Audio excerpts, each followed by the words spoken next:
వెనక్కి రండి.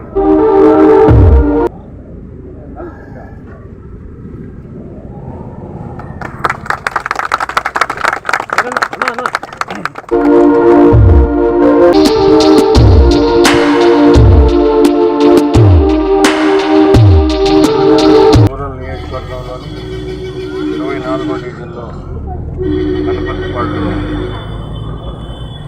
30 లక్షల రూపాయలకు ఈరోజు స్థానికుల చేత శంకుస్థాపన చేయించడం జరిగింది. కూటమి ప్రభుత్వం అధికారంలోకి వచ్చిన తర్వాత ఈ సంవత్సరం కాలంలో గౌరవ ముఖ్యమంత్రి శ్రీ నారా చంద్రబాబు నాయుడు గారు కానీ, అదేవిధంగా డిప్యూటీ సీఎం పవన్ కళ్యాణ్ గారి యువనేత నారా లోకేష్ గారు ఆగస్టు నెలాఖరికల్లా అవి కూడా పూర్తవుతాయని తెలియజేస్తూ, అదేవిధంగా ఈ ప్రాంతానికి సంబంధించి ఎప్పటి నుంచో కోరుతున్న ఎన్హెచ్ఏ ఫ్లైఓవర్లు అయ్యప్ప గుడి కానీ, ఇటు కనపర్తిపాడు కొత్త విద్యార్ కన్వెన్షన్ సెంటర్ పోయేవాళ్ళు వీళ్ళందరికీ కూడా ఫ్లైఓవర్ పనులు కూడా ఈ సంవత్సరం కాలంలోనే అత్యంత వేగవంతంగా జరుగుతుంది. అంతేకాకుండా ముఖ్యంగా 24వ డివిజన్కి సంబంధించి ఈ ప్రభుత్వం అధికారంలోకి వచ్చిన తర్వాత తెలుగుదేశం, జనసేన, బీజేపీ అధికారంలోకి వచ్చిన తర్వాత గౌరవ ముఖ్యమంత్రి చంద్రబాబు నాయుడు గారి ఆశీస్సుతో 5,50,00,000 రూపాయలు ప్రత్యేకంగా 24వ డివిజన్కి కేటాయించడం. దీంట్లో 5 కోట్ల రూపాయల పనులు ఇప్పటికే పూర్తయినాయి. 27 లక్షల రూపాయల పనులు జరుగుతున్నాయి. ఈరోజు 20 లక్షల రూపాయలు శంకుస్థాపన చేసుకున్నాం.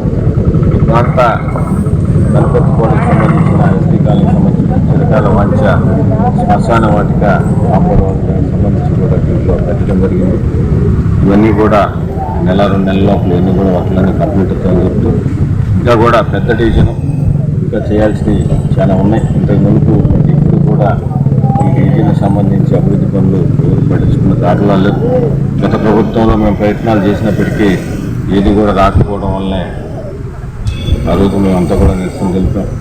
ఇవన్నీ దృష్టిలో పెట్టుకొని రాబో రోజుల్లో కూడా అటు కనపర్తిపాడు కానీ, కల్లూరుపల్లి హౌసింగ్ బోర్డు ఇవన్నీ కూడా బ్యాలెన్స్ ఏమన్నాయో స్థానికులతో, పార్టీ నాయకులతో ప్రజల ఆశీస్సులు ఉండాలని కోరుకుంటూ, ఇంకా కూడా రాబో రోజుల్లో తప్పకుండా నెల్లూరు రూరల్ నియోజకవర్గంలో ఎక్కడెక్కడ అవసరం ఉందో అక్కడ స్థానిక ప్రజలతో, పార్టీ నాయకులతో మాట్లాడి దాని మీద ఒక ప్రణాళిక వేసుకుని రాబో రోజుల్లో కూడా